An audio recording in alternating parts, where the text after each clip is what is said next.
Yo. This is another dumbass podcast. This your boy Germ Life with my co-host over here. 29. And guess what's about to happen today? This is about to be a rich bitch scenario. You know what I'm saying? Do y'all even know how this shit about to go down today? You tell me, your light-skinned ass capo. Is this an amazing person or what? Huh? And we ain't gonna even get into Brandy Lane yet, my damn dog. Shouts out to her, first of all. You know what I'm saying? Mm-hmm. So what you think, Capo? Man, it's a pleasure having her on. I feel rich. I feel extra rich. I always feel rich, but I just feel extra rich today. Like that extra special? Yeah. That's what I'm talking about. Yeah. I do too. You know what I'm saying? Yeah. So, Miss Shardee. Hello. How are you doing today? I am well. Oh my God. It's glad to get you off this plane from LA. Yeah, welcome back to the city. LA is great. That's like about to be my second home now. Like that. Like I love it out there. Where you stay at? Calabasas? Speaking of rich, like that's some rich shit out there. LA's different. Yeah. Is it Calabasas? No, I ain't never been nowhere. Yeah. Like that. It's like that. Beverly Hills. What? Yeah, real life. You be there? Every day. What? Yeah. Wake up, go to the beach. They surfing. Check it out. They surfing, y'all. At 9 o'clock on a Tuesday, they surfing. Is surfing cool? It is. I want to learn. It's dope. Oh, so you ain't even tried it yet? Hell no. So what you close by? Is it Long Beach or is it Venice Beach? Like Venice. Venice is close by. Mm-hmm. And El Pedro Beach is near me as well. Is that nice? It's okay. It's one of the smaller ones. Oh, okay. It's kind of. That's where a lot of the surfers hang out, though. Oh, okay. So what you was doing out there in LA besides being a baller? Working on a few things actually. Mm-hmm. I had a few meetings with some people out in LA, and we're working on a new project, so I had to get some stuff together for that. Always working. Always, never not working. Business and pleasure every time I travel. Like business and pleasure. Yeah. Pleasure is always a part of it. Always. You know what I'm saying? Yeah. So in the pleasure part, what do you like to do in your time when you out there? I mean, I know a lot of shopping go on. Lots and lots of shopping. Yeah, that's really what I go out there to do is shop. Like that. I go to the beach. I eat on the pier. People watch, bird watch. I like meeting new people. LA is very, very diverse compared to being in the South. You get people from all type of countries, Persia, Armenians. Like you meet all kind of people out there. So that's good. Have you ever met any business connects out there? Oh, plenty. Like that. So when you're traveling, that's what everybody mostly is traveling for business, especially on weekdays. The weekends, you get the party people. But on weekdays, when you're traveling, you meet a lot of business people, and everybody want to tell you what they're doing, what they into, see how you fit into it. So that's really what takes place on weekdays in my traveling world. Okay, so you have your own fashion brand, though. I do. I have a few, actually. I've been managing and I guess helping out with fashion lines for the past 6 years. So Ripe ATL, that's my son and his partner. Look it up. Standard of Dopeness is another. And then recently we opened a men's luxury boutique here in Columbia, Status Clothing out in Sand Hill. Yeah.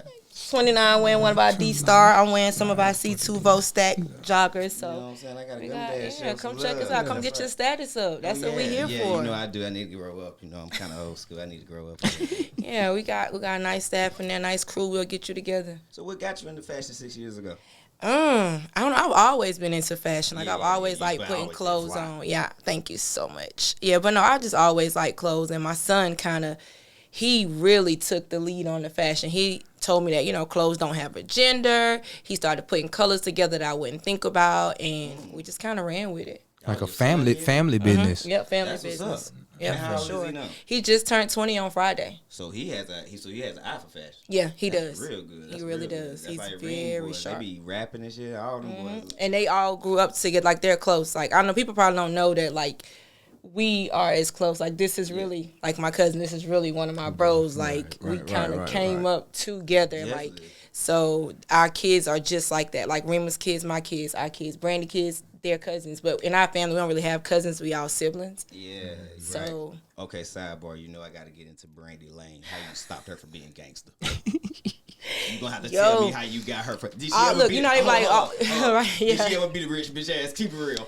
Oh, for sure. Rich like bitches that. get drug every day just because Brandy, though. Like my sister, drag a rich bitch in a minute. Yeah, straight knock them out. I've seen her knock some teeth out. I don't seen her drag a bitch in a parking lot. Real rich bitch in Charlotte. Like Brandy had to. These are alleged events. That's some rich gangster shit. Is she still that gangster? She's not. She's not as gangster anymore. How they say, all praise to Allah. I'm so glad. All praise to Allah. I'm so glad my sister is not as gangster as she used to be, but it's still in all of us. We just have to know when to use it. And luckily, nobody makes her use it anymore. So. But you know what's the thing about her? She was naturally not taking no shit from 10. Yeah, like as a little girl, it was a thing. You just automatically knew, don't F with her. She gonna do her thug business. Yes. Definitely. She don't have Brandy Lane for that. That's my dog. I had to give her a little shout out for her. That's my baby sister. Right, so yeah, she's like that for real. You know what I'm saying? She made me as tough as I am. It's like when you got a sister like that, you gotta be tough because you gonna have to get in the field with her. When she in the field, you gonna have to meet her there. But it seems like it's like y'all is two different ways, right? Okay, like this is the muscle and you the brain. So just like you'll know how to talk that shit. And she gonna handle it the back of it. Yeah. That's really how it went, like, growing up. Brandy went taking no talk. I'm like, okay, listen, let's just work this out. Brandy in high school, I remember her got into it with one of my friends, and I had to come up to the school, and I'm like, listen, like, that's my sister, bro. Like, please don't get into it with my sister because then we can't be friends no more. Right. Because that's my little sister, so I'm on whatever she on. So, like, got this to is ride kind with her. of... You got to ride with her. She don't be snapping though. No, nah. She ain't gonna just be like that because she knows she could be like that. Nah. No, yeah, you gotta take her there. Yeah, and I think her kids have definitely calmed her down a lot. That's good. That's good. Shouts out to her. That's my dog right there. She knows she the baby sis. Yeah, shout out little sis. So when like we was talking about earlier, I'm sorry about that, but the 6 years that you've been in the fashion, right? What obstacles you had to go across? Like what wins, losses? Oh, okay, so. With the brands themselves, when you run across, because we create our stuff, but the digital creators, or if we have somebody that's making the manufacturers, that's the hardest part, because you got to find somebody that can make quality products for you and do it in a timely fashion, do it, for cheaper, you're trying to always find the best rate on those things when you're getting them done. And I think in the beginning when we started, the people we were working with didn't think it was going to go as hard and as fast as it did. I don't think they really saw and knew that my son and his clothing line were going to take off like they did. So it's like we would get people and they would be good and the stuff would be coming and then boom, now they don't slow down. And with creatives, if you know, creatives get into their space to where they like, they'll be working for a bit, but if something happens to a creative, now they're off track. And that affects everything they do because their mind and their element is what helps them to create. So when something happens in their world, now the machine's shut down. Now they're not producing no more, and we got to go and find somebody else to manufacture. So it was hard in the beginning just trying to find somebody to consistently work with. Is it mostly people overseas, or do you deal with mostly? When we first started, we were doing local. Now we've learned the game, and we're overseas with it. Oh, okay. Yeah. So is it because, and that's another thing, right? They always advocate you doing everything over here in the United States. Now, why is it more lucrative to do it outside the States? Because I guess the workforce and the way that overseas, they're workaholics. Like we talk that talk in the United States, but to be honest, other countries, they really go and get it done. Like that sweatshop stuff, of course there were not sweatshops in the United States because who y'all gonna put in them? Yeah, right. Right. Everybody rich. Everybody over here, we already rich. We already got entitlement. Who going in the sweatshops? So in those countries, I think the difference is they don't have to be prideful, so they don't mind working hard. Right. People make jokes about Mexicans, but shoot, them folks go get it. They go get it done. Them my people. That's who pick me up when I'm in Houston. Mexicans. Every time. You better get you some. You better get you some. But yeah, so is that the workforce? The workforce. People in the United States, we don't want to work. We want everything handed to us. That is true. In everything too, like relationships and everything. To everything you do with people just kind of want things handed to them, like a self entitlement type of thing. For sure. Is that something that what generation you think that started in though? Because you know back in the 50s they wasn't like that. Right. So what generation y'all would say if y'all had to guess? Would it be in the 60s, 70s, 80s, 90s, 80s? I'll say 80s too. Cause we're 80s babies. Yeah. And you got girls and people in our generation that just Still, yep. Still. now don't get me wrong, cause I'm gonna put my hand out too. If you see my hand, I mean, Yeah. Right. so I know it's in the 80s. And see, you know, I'm an old school nigga, but I'm an 80s baby. That's why I said the 90s, because I'm an 80s baby. Now the 90s and fucked it up. Yeah, they kind of just... They sealed the deal. Yeah. They sealed the deal. Yeah. Because I'm an 80s baby, and yeah, my hand be out, but I do know how to go and get it myself too. Okay. So that's why I would agree with you and say the 90s babies. Yeah. Mm-hmm. Okay. I mean, yeah, they sealed the deal, but you have like... And I can agree with y'all where y'all say the 80s. You know what I'm saying? I could agree with y'all where y'all say the 80s too. Mm-hmm. Because, you know, we got people... Because our people worked hard to like... and we kind of reaped the benefits of everything, and then we made it softer for the other people, and now we trying to figure out what's going on. Shit, everybody soft as hell. Yeah, that's exactly what. But you know, we was really just trying to make everybody's life better. I mean, it wasn't nothing that we were trying to do wrong, but maybe we was doing something wrong and we just didn't know it. It was the intention. The intention was good, right? But the result, for sure. Right. So, you know, I'm gonna ask you about your relationships, the rich bitch life. Okay, we gotta get into it. Yeah, my boy. Tony McDaniels. Huh? That's my dog. Bruh. Huh? That's his dog. He's a Tony McDaniel fan, bro. Yeah, he is. If Tony don't got one fan in this world, it's me. It's John. You know what? He put the Shardee on that shit now. Shardee changed. Hey, listen. And she was you already seen her inching into this lane. It wasn't, you just didn't know where it happened. Yeah, I didn't. Bow. Yeah, you didn't know. I always knew what my life was gonna be. I just didn't know the how. Right, and that's what the crazy thing about you. That's why. See, they don't know. I know you from this side, so I seen it already. Yeah, that's why I talk that crap about Brandy, but that's my dog. I seen it already, so it was like when that happened, it was like, see, I knew she was gonna do it. It wasn't even a surprise. Yeah, but that's why I had to be my man fan. That's my dog. Yeah, you know what I'm saying? That was changed the game. Crazy. That was definitely life changing. And I was so young. We had our son. Like I said, our son just turned 20 on Friday. So the fashion designer. Yeah. See, that's what I'm saying. He just did him for his birthday. He had him a video shoot, his session at Street Execs, performed at Monaco. He's in Atlanta, so he goes to Georgia State. So he's having his way in the A. That nigga doing his thing. And that's what we do it for. That's what we do it for. Like that. We do it for our kids, and so they can have it like that. But yeah, Tony kind of introduced me. I ain't gonna hold it. That's my dog. We kind of had like shout out a rough Tony patch in life to where we was going back and forth. But my dog really did change my life and put me on. And that's good. To the rich regardless lifestyle. Of how it ended, man, at least you know you have something special out of that relationship. For sure. But that's what I say, man. Regardless, it don't matter about the ending. At least y'all can respect each other. And that kind of taught, like being with him and being in that lifestyle, it kind of taught me some things. Like me, I'm from the hood. So I've seen the grit and the grime of it all. Man. So being with him to be able to see the flashy and like all of that nice stuff, it made me more well-rounded. Because now I done been in places where the roof is leaking, but I done been in places where it's fish swimming under our feet. Fish swimming under your feet. So it's like I gotta balance. Did you put your feet in the water and let them eat the shit off your feet? Like that. That's what you did? Like, yes, I did. Boy, so now, baller, dog. Before those things were like a common thing, like I met this one girl probably in 2006, because I've been rich for a long time. For a long time. I've been rich for a long time. Like baby them. Like baby them. Like I remember running into them at NBA All-Stars. Like that. Like Baby, Wayne. Oh, I ran into y'all at the All-Star game. You see what I'm saying? Cousin, we've been living that life. And these, I'm talking about we 10, twice. Where y'all was at? Houston and yeah, we ran to Houston. Houston and LA. Was it Orlando? Did you go to Orlando? Orlando, that's what it was. It was Orlando. Airway. Yeah. International. Yeah. I was like semi. And see, Cuz was up, so Cuz is older. So for him to see like, well, what y'all? Ain't no way y'all like, yeah, Cuz that's how we doing it. Cuz we with the rich niggas now. I'm talking about big flossing on my ass in Houston, bro. Houston and Orlando, yeah. So like that was a time, man, and it just like I say, it gave me balance. a female I met probably in 2007.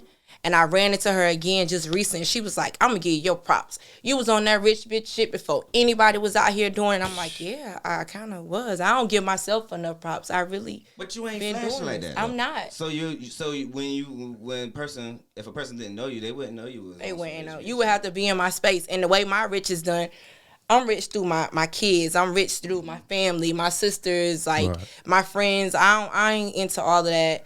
I don't got to put nobody down to make myself feel better. Like, we all in this shit together. If I got it, you got it. Because it might be a time when I don't have it and I need my rich homegirl to have it. Like, you know what I'm saying? We bounce around. And now we just in a time where rich is what you make it. Rich is health. And then you see what you kind of just said, to where you're not the center of it, but you extend from it all. Mm-hmm. So what I told you, the secret ingredient, just the secret ingredient for everything to be everything. Yeah. And that's what you have to be. Like, people see me and they see me in different circles. It's a term now we say, I'm the boss's boss. So for me, if you're around me, I need you to be a boss. I need you to be on that shit, and whatever I can do to help you be that, that's what I'm here for. Like, I really feel like that's my purpose in life. Like, I don't have another purpose but to help, and they call me like the plug, the connector, whatever. I'm here to make sure all my people like get to where we gotta go, and we go together. Cause what the fuck? How is it fun if I get there and you ain't there? Right. And see, that's what I be telling people all the time. Like, man, I ain't trying to. I don't want to go by myself. I ain't trying to go to the club and buy you no kind of drink, nigga. No. Hell no. I'm not buying niggas drinks. Hell no, I don't ain't do doing that. You know what I'm saying? Like, okay, yeah, we buy bottles together. Like, you know what I mean? And that's what I'm talking about, that kind of mentality. Now, how many people in your circle is like that mentality? Or did you have to decipher some of the haters out? Okay, so coming along the way, I did lose some people. I did, because I still I extended that opportunity. I gave that, that chance. Let's go and grow together. If I'm going, you come, let's go. But everybody, like I said, people want stuff handed to them. So I've lost a lot of people that I thought were for me that weren't. So really now my core base, I got a couple of friends, still got my sisters, and that's it. Like, my bros, that's it. Because people aren't who they say they are. They're not around you for the right reasons. And then back then, it was so much of a lifestyle that I thought that those people were fun. Like, the fun, that's when you had to learn to start putting people in categories. You got your fun friends, the friends that you only go out with, you only link up when it's a club thing. And you got your friends that you call and talk to about your life stuff. And you got the friends you do businesses with. So I had to start putting people in categories, because now it's like, okay, I know sis over here, she only want a good time. She ain't really for me like that, but shit, she fun as hell. So let me call her for that. People like seasonings. Yeah. Mm-hmm. You gotta know when. You gotta know when to use them, depending on what you cook. Like that. That's what I had asked. Remember, I asked Todd the same question. I said, "When does it come a time that you put your friends in a category?" And see, you answered it before. Yeah, like that's what I had to do, because, like I said, it was so much. And then being with Tony, he also taught me discernment. Like me, I'm a hugger. If I see you, I'm hugging. I like you. You over here, you with me. Now you one of mine. Right. Everybody ain't for you.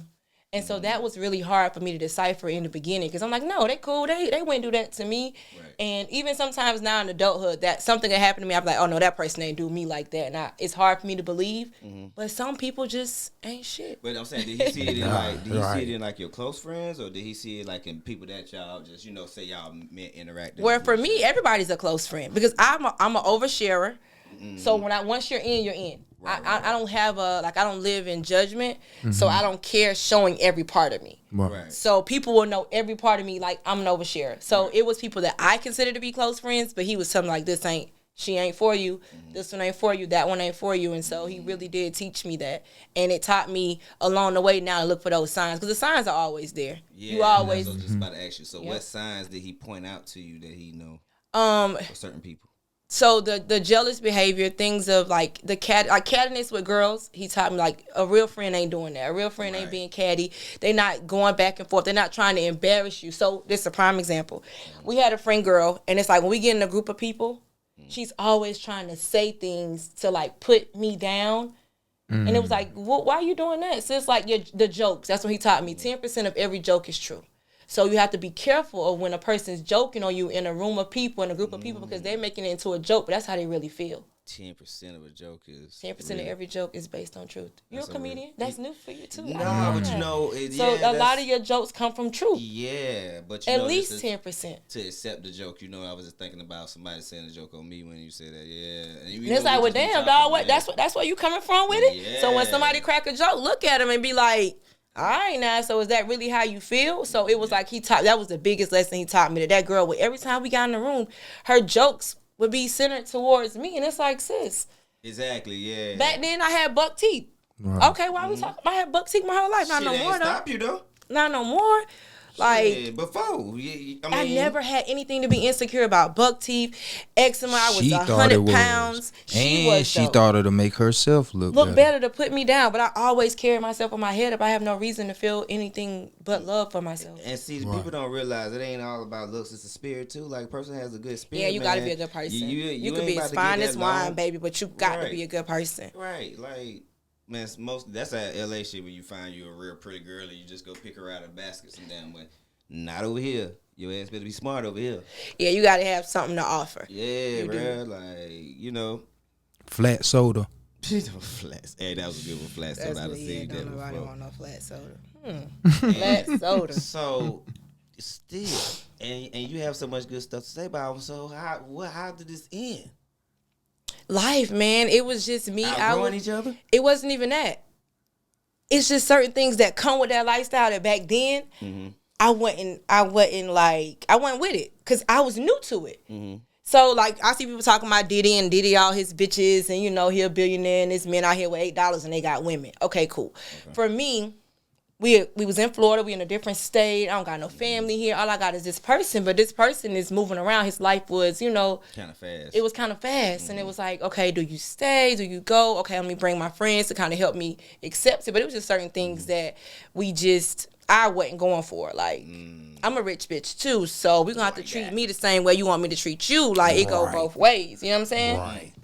And that's the thing. So that's the thing, okay. Yeah, like. So do you have to have a butler?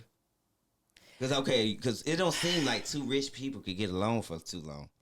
Okay, so we country, but we were country, but we were rich. So for me, my mama would probably kill me if she knew I had somebody coming in cleaning my damn house. Right, and I think like, being country and being rich is a little bit different. You know what? I gotta stop saying butler in the way of somebody cleaning your house. I'm talking about a guy that just can really just give you more attention than more of the money. Cause most of the scenes. Oh, when you saying butler, you mean as a man being like of that caliber? Yeah, like of a lower caliber than what you're used to. Well, I've dated down several times. Did you make her feel uncomfortable? No, because I'm trying to build you up. I'm saying, but did they? But damn, now when you don't get it, now that's when we start. And now I'm gonna have to let you know. Mm-hmm. But so, you know, Cinderella. Some people just don't move as fast as other people now. You gotta know that now. I'm breaking it down. Uh-huh. I'm showing you, because like I said, I don't, what the fuck, what fun is it for me to be up and you not? True. I agree with you now. I like you, so I want to bring you with me. I want to teach you some things. I learned some shit somebody taught me. Okay. Mm-hmm. So what would be the problem? Do they be intimidated? Yes. That is, you know the answer. That's whack. It's so whack, y'all, because like I've always had like a caliber of men. It's like even I don't like necessarily say, oh, I need that one, but I like who like me. You know what I'm saying? Right. So if you come and you might not be up to par, but I see your potential.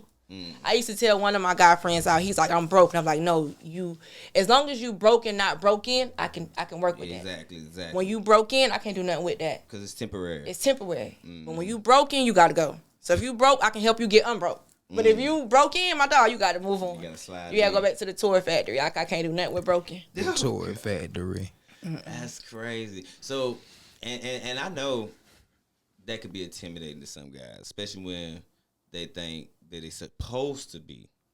Mm-hmm. But you know, when people think they're supposed to be somewhere, they don't actually look at what they're putting in to get there. Mm-hmm. Mm-hmm. You know what I'm saying? They're not understanding what you did.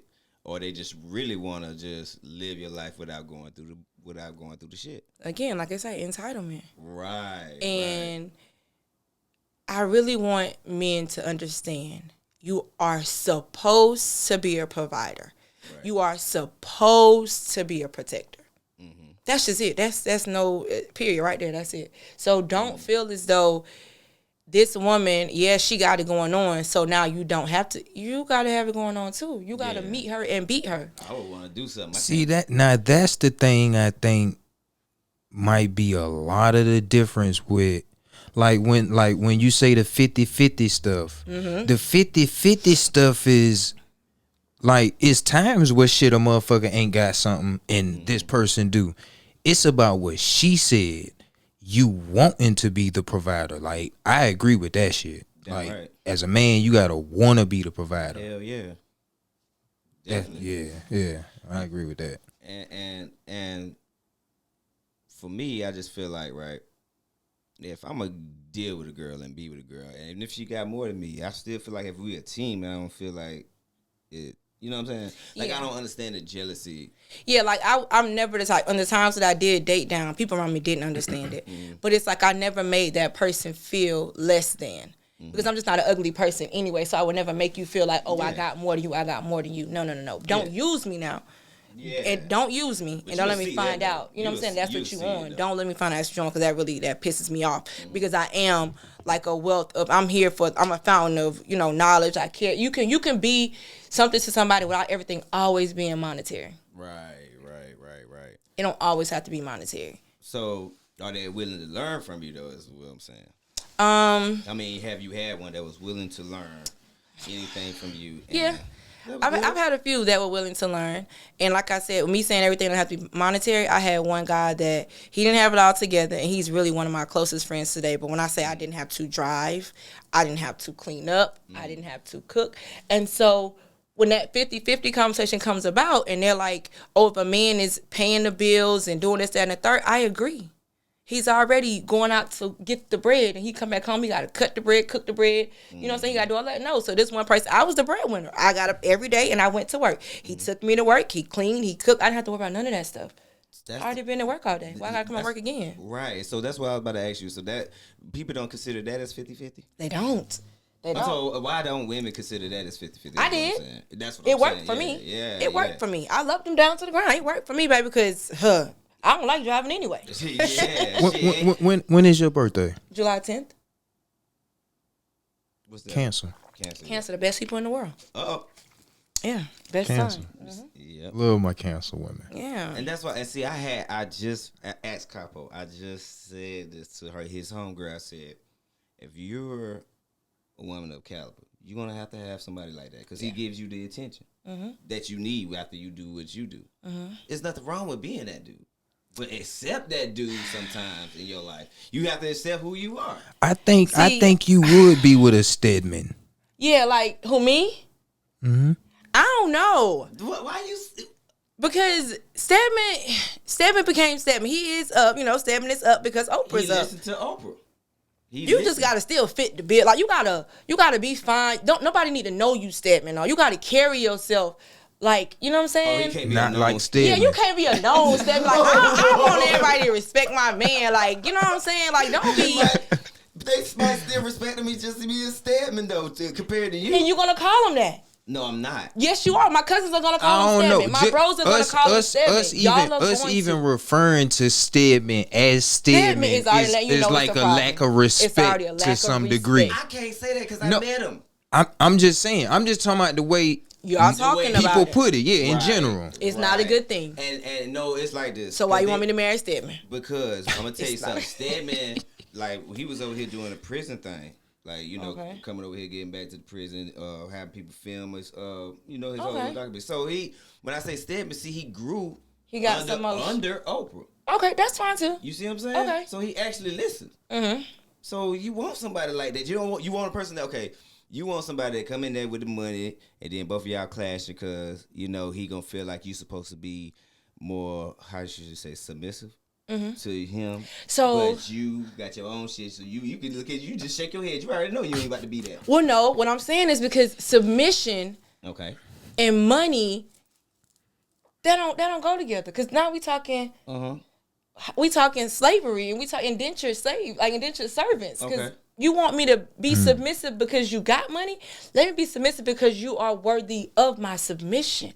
That's right. Your money don't got a damn thing to do with how I treat you and how I'm if you a man. Which is true. Yeah. Because women can submit to a man with no money. Yeah. True.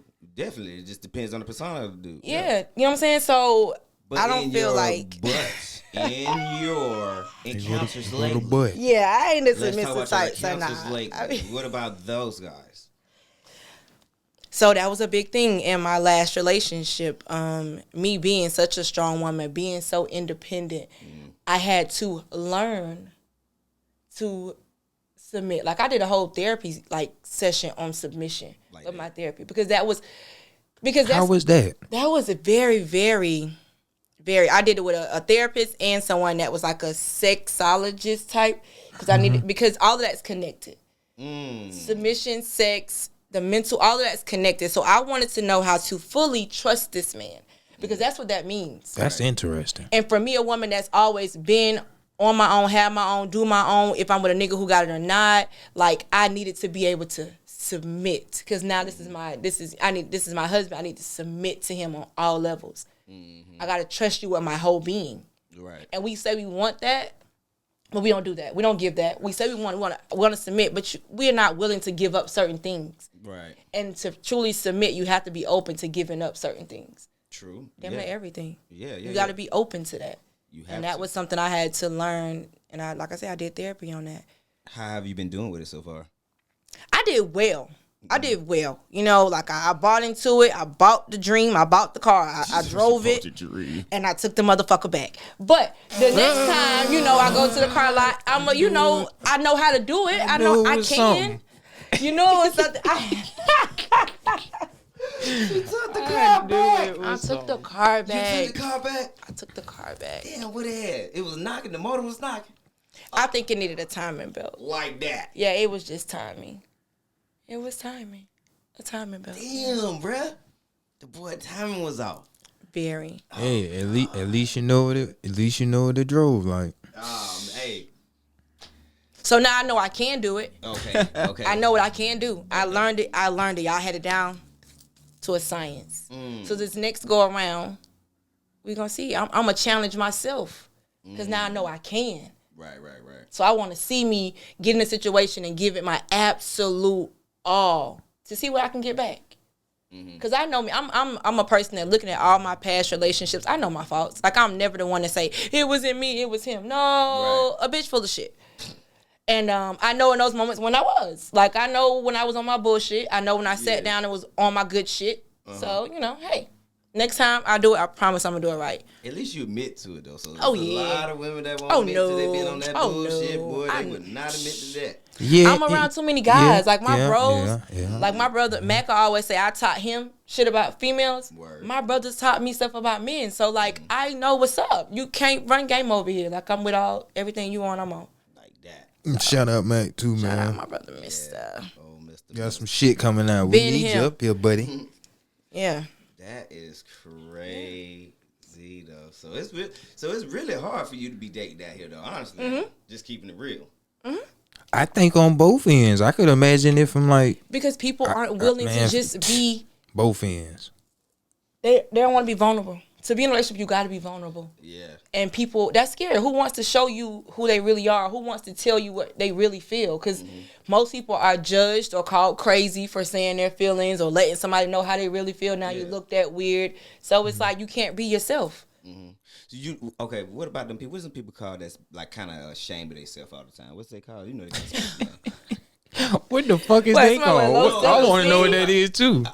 Low self-esteem? Is it something like it might be low self-esteem? Like they so sheltered to let you in on certain things. Is what I'm saying. Hey Siri, what's people call that's ashamed of themselves? Let's ask Siri. I don't know. Hey, look, well at least I tried. But yeah, you know, like they just like won't be open to you about nothing. They want to, you know, it seems like they're ashamed to be around people. Like they want to be sheltered with just you and them. Is he speaking of introverts? Is that an introvert?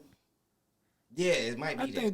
I think that could be an introvert. Yeah, I don't know how to spell that, but that might be what it is. I don't know. I just think that in order to be in a healthy relationship, you have to be honest with yourself and your mate. Right. No one's perfect.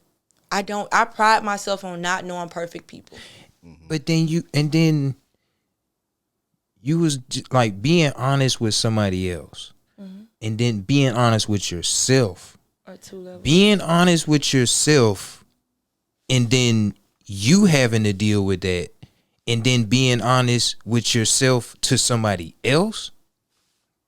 That shit might be hard. That shit seem hard. If you're that honest with yourself, then it should allow you to be honest with others. It's what he said. That makes it easier. No? Shame. People be ashamed. Yeah, but that's what I'm saying. So for me, that's why I say I don't live in a space of judgment. I only have 3 rules of friendship. You got to have a sense of humor. Whatever you take out, put back in, and no judgment. Exactly. So like for me, I am so comfortable with who I am. I can't help but to appreciate that from you if that's what you gave me. Right. Why would I want to make you feel uncomfortable? I know what that feels like. I don't want to give you that. Man, definitely don't want to give nobody that. Yeah, so.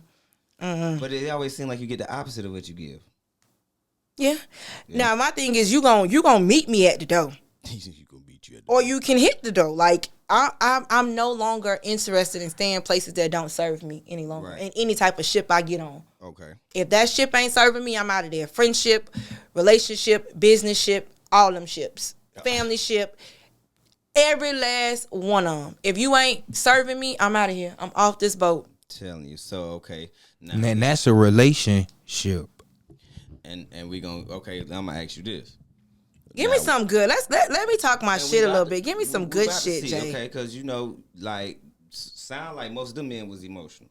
So would you rather have an emotional man or a logical man? A logical man meaning that he just always directional. That man don't never give you no kind of emotion about nothing. He ain't gonna argue with you. He ain't gonna do none of that bullshit. He gonna be either yes or no.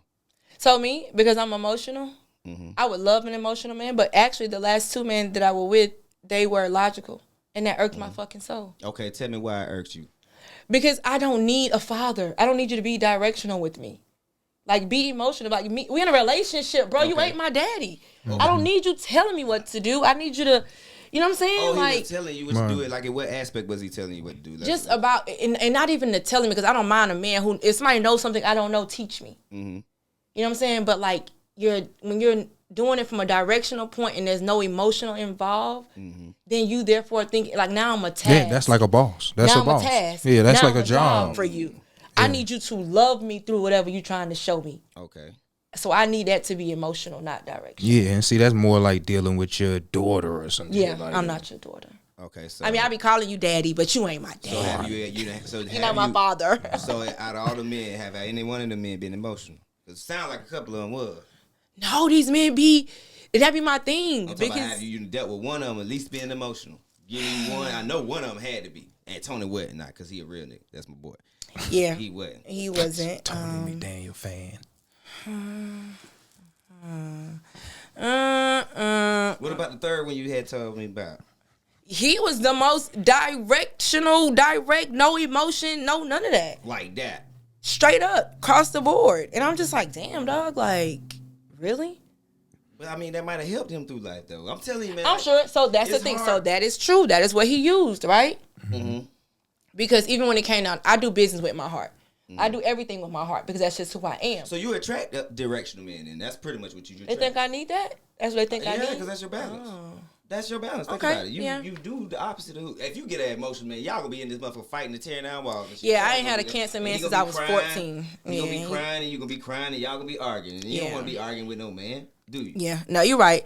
You are very right. Much. Then it ain't gonna be getting done. Yeah. That's a good thing that you attract directional dudes. It's just that I don't know, man. It's like women gotta have men for certain things. She gotta have a man. And see, you gotta have a bitch ass nigga to argue with. And see, that's the thing. I think with so many incomplete people, that's kind of how shit is right now. Everybody dealing with pieces of people, so that's why they dealing with multiple people. I used to say that if I could take all of them and just put them into one, I'd have my man of my dreams. You want to make a man.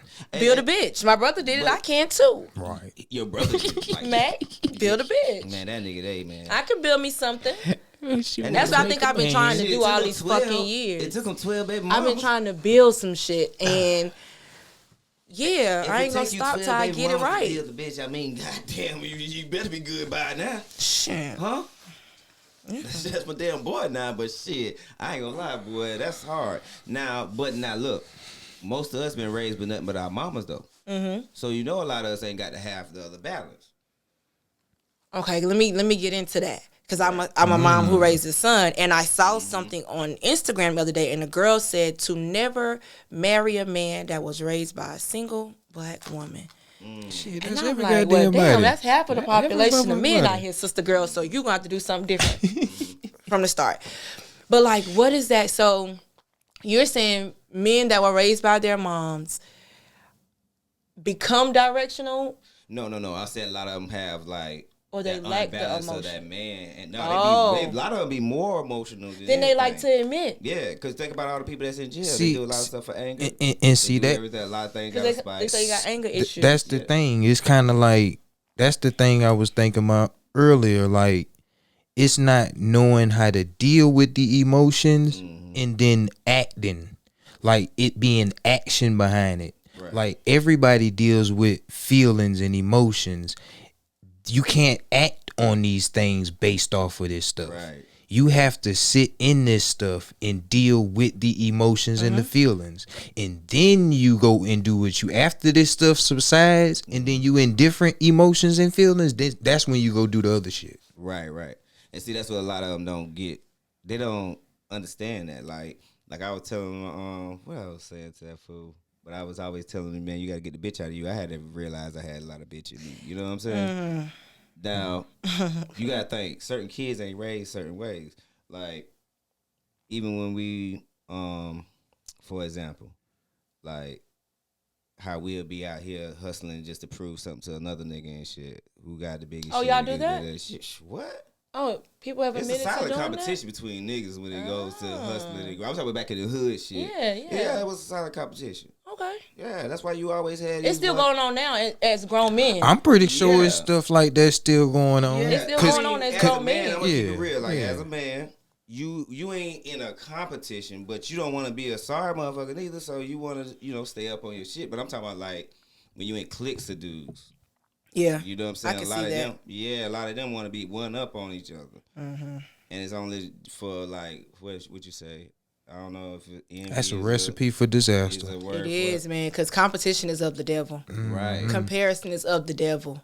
Comparison, right. Like that stuff there get you in a whirlwind because now you trying to outdo and you'll do anything to win. And that's sucker shit right there. That's sucker shit. So one of the things I think we need to be killing and just moving forward, fuck 2023 and the New Year's resolution. That's what I want to ask you to, like, what we got to look forward to in the coming year. And but just that, man, just that competing with, like, it ain't that, man. Niggas, everybody really wants something different. If you chasing the same thing somebody else chasing, then you might need to reprioritize what it is that you even doing. You know what I'm saying? Everybody different. So shoot, in your next 5 years, where that fashion brand gonna go to? What you thinking? You going to Italy? You going to do one of them? Yeah, when they open China back up, I'm going over there first. It ain't open? We can't go over there right now. Like that? Since COVID. Damn, they still closed down for that? Yeah, and they still doing lockdowns within them when COVID spikes are happening. Like, they still going through that over there. Damn. So, like, for me, in 5 years, when it comes to that brand, my son's brand and the Stand Up Dopeness brands, we've already gone international with the different shows. We're going to be in, different stores. That's what Status came about as. Now we got a place to put our own stuff. Brought something to the city that wasn't here, luxury brands. So you got name brands. We got, Gucci and... That'd be nice. That'd be nice. We got stuff. We got those Jordans. We got those Dunks. The stuff that people look for all the time. Different brands. And we got a lot of, like, local brands. MetStar is in there. Stand Up Dopeness is in there. Ripe is in there. We also moving into our next brand, Status Femme. That's our women's store. So keep your eyes open for Status Femme. It'll be right there, Village of Sand Hill as well. My grandmother's property over here off of Roosevelt Village in my 5-year plan. I plan to do something with that. What you gonna do with that? Real estate. That's gonna be. Oh, you need to come to the table. Want to come to the table? You know me. We got a cousin meeting. I got a picture in there. I'm famous in there. Yeah, so I know we got a cousin meeting to come to the table because we want to do some great things. And we just had Todd on. I know Todd might can throw his little input in there with mortgages and how to. For sure, I did see that. They with that area though, man, because my grandma was the first rich bitch I ever knew. Shout out to grandma. And she still is. She's 102 years old and still own everything that she ever had. You can't take shit from her. 102 years old. First rich bitch I ever knew. Man. I love it. And my granddaddy was the first rich nigga I ever knew. He's the one that taught me. He made me fall in love with money. He said, sit right here while I count my money and I'll give you $50. So when that's how you were like raised as a 1-year-old, 2-year-old, what y'all thought I was gonna be doing now? My grandmother died in 87. Your granddaddy? Yeah. Okay. He died in 87. So like that was the way I came up. Damn, that's what's up. Because Reem would talk about him too. Oh yeah. That's why you seen that shit so early, Jeremy. Yeah, because you gotta think they had a store over there, bro. Since I know before I was born. Our whole life, our whole life. So you got this woman that's in the store every day. They own their whole side of the street. The whole side. You got this man out here that really takes care of his family. They got 11 kids. And ain't nobody hungry or homeless. And then now the grandkids come along and we all spoiled rotten. And I was the youngest grandchild born to him. And when he was alive before he passed, and he really would sit me down and say, sit right here while I count my money, and I'm going to give you $50. And I would sit there and get my $50 and put my 50 in my pocket. Taught me how to count. Like I know what money was at 2 years old. I could count money. Like that. Like that. So, what did he do? I never asked him that. That was his store? Or that was him and my grandmother's store. Okay. My grandfather was a bootlegger. You know, he was a hustler. Yeah. We had a pool room and a beauty salon all on that strip. So it was they were entrepreneurs. Yeah. Like my grandmother's 102 years old. Real 102. So that was the first rich bitch I ever met. She was on her shit, baby. Yeah. I'm talking about fine cars, Lincolns, the long ones, them old ones. Had the Lincolns. Oh my God, Navigators. Yeah. When Navigator came out, my grandma had a Navigator. Those vans that had the TVs in it. We had those. Y'all had at least two big ones with the couch in it with the big laid out. With the laid out couch. Like I've been in love with cars forever. Like I've kept cars, Audis, Benz. I've always had a Benz when I switched over back to Audi, Cadillacs, all of that. I've driven everything, Porsches, Jeeps. What you like better? Phantoms. Like that. Easy. Easy. What? Where the door just pop up like that. That was my favorite. What? Yeah. You can't pull that shit out down in club. You got to leave that in the big city. That's Miami. That was my Miami time. Like that. Days in Miami. See? Shout out the to Phantom. Your boy put me. I ain't gonna lie. My dog took me around the world with him. Every place he's been in, I was able to live that life. Man. Tell him I gave him enough props. He can give me an interview, man. So I can know about the football life. Because it's a lot with that, too. Like, on the other side, on the hindsight of the ups with it, it's a lot of down with that stuff. Like, that football shit. You got a person who's played football since they were 5 years old. Yeah, by the time you get into the NFL, you got concussions. That shit is real. So for real? You get him in here, that CTE shit, it's real. It's real. It's real. And so I think that God is so good because we've been through a lot, but we don't hate each other. That's damn good. Like we ran into issues and things. I'm like, y'all know what the end of the day that man did. It will be Christmas break, spring break, whatever break it was. I need my son, all my sister's kids, because we run the streets together. So all the kids got to go together. This man would get everybody children. My friends, everybody kids would go with him. So we can go out. See what I'm saying? We running the streets. Major running the streets. This man got all our kids up in his house. Thank you, Tony. You see what I'm saying? For Jeremy. Thank you, Tony. Like, golly. Hey, Shardee, where they can find your rich ass at? I'm telling you. Listen. All the spots. Tell them where they can tell find Tony, you. man, he got to give me an interview. That's my boy. He got to tell me the So rich listen, shit. my Instagram is iameslane.wealth. Status clothing store. That's one of mine. You can reach me on social media. Shardee Lane on Facebook. Ripe ATL. Standing of Dopeness. Right now I got 2 phones because all of them on there. Every last page that I'm associated with, they on there. Quaking. You can reach me. I'm around. So you got 2 phones like you was on the like you was in the village on the curb. What Rennie say? Like I got 2 phones like I'm selling dope, but bitch I'm selling hoe. Like you was on the curb in the village. Real life. You gotta. My pastor taught me anything you do illegally, you can do legally. Right. So like you gotta do that. Man, you the secret ingredient, man. Everybody to be successful should have a person like you on the team. Definitely. Playing their part, doing what they do, getting shit done. I'm so thankful for the people that put me in position. The Smurfs, the Max, like my bros, like y'all caught when Capo got an idea, Capo working on something, he called me like, hey, how I do this, what need to be done, which way to do it. Right. I'm thankful for that because that again gives me the way to lead my purpose. I'm here for y'all. Like I don't want them to need nobody else. Mm-hmm. And they respect your mind too. Like that's what I went to school for. My degrees in finance. Went to USC. Shout out to Gamecocks. Yeah, credentials. Like this really real over here. I got street cred. I got street smarts, and I got that book smarts to back it up. And I'm always every day elevating, learning. If it's somebody asks me something, if I don't know the answer, I'm gonna go find it and come back and we gonna figure it out. Yeah. Don't ever say you don't know. Yeah. Just give me a second. I'm gonna get right back to you on that. Yeah. And I'm gonna go look it up. Hey. And I'm gonna come back and give it to you. And get it done. You know, I'm super proud of you from the beginning. Thank you. If one person don't big me, it's this man right here. I can see Jerem wherever I'm at, whatever city, whatever state I'm in, and my cousin gonna big me up. People don't know the truth. They don't know the half. They don't know. And you've been there, and you've been there. You've seen my growth as a person, from banging on Broad River to now I'm back to by the block. Man, I'm talking about back to by the block. I'm back to by the block. We taking that ball. Left us on the strip, and this motherfucker out here in yachts. Yes. We on the strip. I ain't want to be on the strip. I wanted to be in the yacht too. Damn, Tony, come pick a nigga up. I will see you, cousin. Love you. Yeah. I'm out, but yeah. But yeah, man, we out of here now, man. Thank you for your time. Thank y'all so much for having me. All right. Love for life. That's what's up. Love. Peace.